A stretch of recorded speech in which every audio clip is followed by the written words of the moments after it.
Episode में सरू को पता चला है कि आखिर में दादू साह जो है वो ठीक हो सकते हैं और उनको पूरी तरह से ठीक करने के लिए सरू कुछ यहाँ पे ऐसा करने वाली है जिससे कि सरू अब यहाँ पे कामयाब हो और दादू साह यहाँ पे पूरी तरह से चलने लग जाए।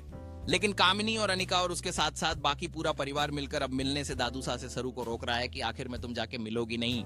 लेकिन सरू ने ठान लिया है और उसके साथ साथ अपने इस पूरी तरह से प्लान को कामयाब करने के लिए उसने वेद को कॉल लगा दिया है कि आखिर में वेद साहब आप मुझे हर जगह हर तरफ से और हर चीज में सपोर्ट करते हो, तो आपको मैं एक बात और कहना चाहूंगी, मुझे इस चीज में फिर से सपोर्ट कर दो।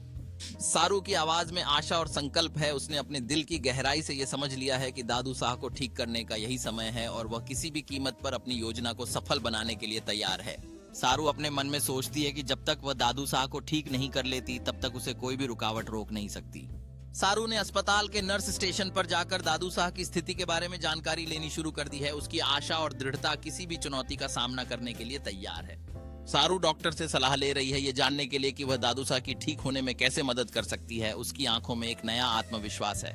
सारू ने दादू साह के कमरे का दरवाजा खोला और उनके पास पहुंच गई। अब वह पूरी तरह से मजबूत इरादे के साथ दादू साह से मिलने के लिए तैयार थी। सारू ने दादू साह का हाथ पकड़ा और उनसे बात करने लगी। उसकी आंखों में आंसू थे, लेकिन वह जानती थी कि उसकी आवाज में प्यार और आशा है।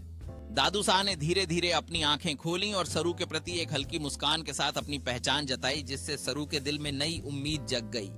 सारू ने दादू साह को उत्साहित करते हुए कहा कि उन्हें अपनी ताकत जुटानी होगी और वह उनके साथ हर कदम पर हैं। ये सुनकर दादू साह का चेहरा थोड़ा चमकने लगा। सारू उनके साथ पुराने दिनों की कहानियां साझा करती है। उसके चेहरे पर आशा और दृढ़ता का मिश्रण है, जिससे दादू साह को ताकत मिल रही है। सरू की हंसी सुनकर दादू साह का चेहरा और भी खिल उठा। उसे उम्मीद मिल रही थी कि सरू की बातों से उसकी स्थिति में सुधार आ सकता है। सारू की जीवंत कहानी सुनकर दादू साह पूरी तरह से उस पर ध्यान केंद्रित कर लेते हैं। उसकी बातें उन्हें जीवन और स्वास्थ्य के प्रति एक नई प्रेरणा दे रही हैं। दादू साह ने अपनी अंगुलियों को धीरे धीरे हिलाना शुरू कर दिया और यह देखकर सरू के चेहरे पर खुशी की लहर दौड़ गई। उसे एहसास हुआ कि दादू साह उस पर भरोसा कर रहे हैं। सरू ने दादू साह का हाथ मजबूती से पकड़ा और उन्हें लगातार लड़ते रहने के लिए प्रेरित किया। उसकी आंखों में खुशी के आंसू थे। दादू साह ने सरू को हल्का सा सिर हिलाकर यह संकेत दिया कि वह अपनी सेहत के लिए लड़ने को तैयार हैं, जिससे सरू का हौसला और बढ़ गया।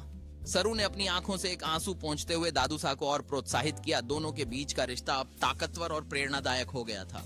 सरू ने दादू साह को गहरी सांस लेने के लिए प्रेरित किया।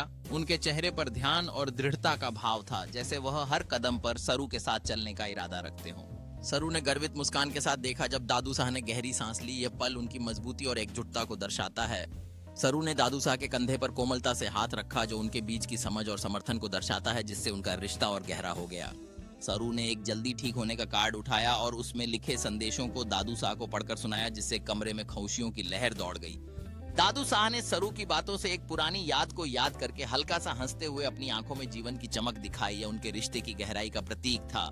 सरू ने उत्साह के साथ सुझाव दिया कि वे मिलकर नई यादें बनाएं। उसके चेहरे पर एक नई ऊर्जा की चमक थी।